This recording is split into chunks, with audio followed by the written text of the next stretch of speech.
Berikut 12 statemen dari sidang tahunan PNWP tahun 2022. Tanggal 21 Oktober tahun 2022, 10:53 WP Wamena, suarapapua.com, sidang tahunan Parlemen Nasional West Papua PNWP pada tahun 2022 yang diadakan di Kamwalker, Waena, Kota Jayapura, Papua, selama 4 hari 14-17-10/2022 menetapkan beberapa program politik dan program organisasi.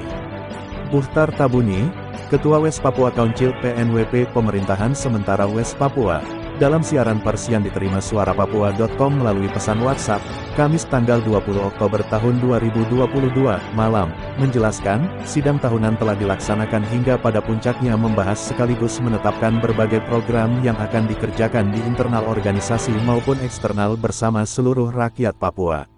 Banyak persoalan krusial telah dibahas dalam sidang tahunan PNWP tahun 2022. Sekaligus telah menetapkan berbagai program politik dan organisasi baik di internal PNWP, di dalam wadah United Liberation Movement for West Papua (ULMWP), serta agenda bersama bangsa Papua di West Papua, tulisnya. Dalam sidang tahunan PNWP dibacakan juga 12 statemen, selain menetapkan program politik dan program organisasi PNWP.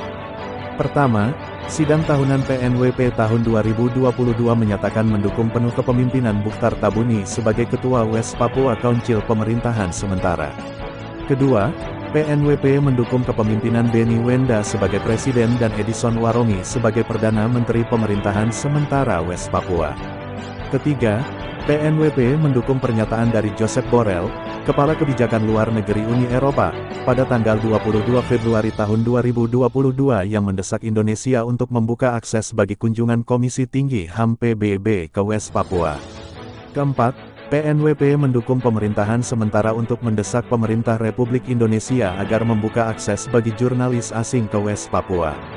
Kelima, PNWP mendukung hasil KTT ACP di Nairobi, Kenya pada tahun 2019 tentang desakan Komisaris Tinggi HAM PBB ke West Papua untuk melakukan investigasi kasus pelanggaran HAM. Keenam, PNWP menolak rencana dialog yang difasilitasi oleh Komnas HAM-RI. Ketujuh, PNWP menolak tegas pemilihan umum pemilu serentak tahun 2024 di West Papua.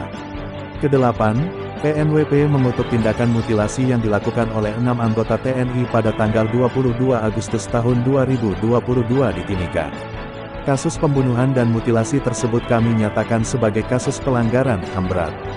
Kesembilan, PNWP mendesak Ketua Komisioner Tinggi HAM PBB segera mengunjungi West Papua untuk melakukan investigasi terhadap kasus-kasus pelanggaran HAM masa lalu dan sekarang. Kesepuluh, PNWP mendesak pemerintahan sementara melalui Benny Wenda segera melakukan lobi diplomasi ke negara-negara anggota PBB agar mendapat pengakuan hukum status West Papua sebagai negara merdeka dan berdaulat selambat-lambatnya dalam akhir tahun ini. Kesebelas, PNWP mendesak pemerintah Indonesia agar segera menghentikan semua aktivitas perusahaan-perusahaan yang beroperasi di West Papua. Kedua belas, PNWP mendesak pemerintah Indonesia segera membuka akses bagi Palang Merah Internasional mengunjungi warga pengungsi di daerah-daerah konflik di seluruh West Papua. Di bagian akhir pernyataan, Bukhtar Tabuni mengatakan, PNWP sedang bergerak bersama mempersiapkan segala kebutuhan baik di internal PNWP maupun dalam ULMWP yang ditandai dengan penetapan Undang-Undang Dasar Sementara (UDS) sebagai landasan pemerintahan sementara West Papua. Oleh karena UDS sebagai landasan pemerintahan sementara, maka sidang tahunan PNWP membahas dan memutuskan program-program yang nantinya akan disampaikan dalam forum ULMWP, ujarnya. Pewarta, Onoy Lokobal Editor, Markus Yu.